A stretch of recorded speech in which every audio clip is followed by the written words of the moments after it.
محدش هيجي ينقذك.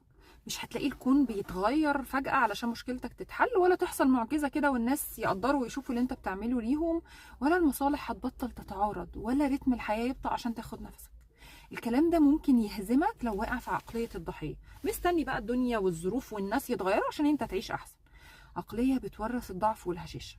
بس الحقيقة اللي محدش بيقولها في ان محدش هيجي ينقذني، ان دي نعمة مش نقمة.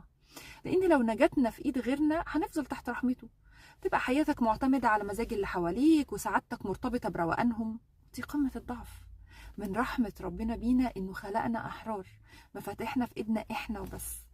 يا ايها الذين امنوا عليكم انفسكم لا يضركم من ضل اذا اهتديتم. لو انت شلت مسؤوليتك وركزت على تعافيك، الاذى مش هيطولك مهما كانوا هم مؤذيين. مفيش مدرسة نفسية درستها، وأنا درست مدارس كتير، إلا وأساسها المسؤولية الذاتية.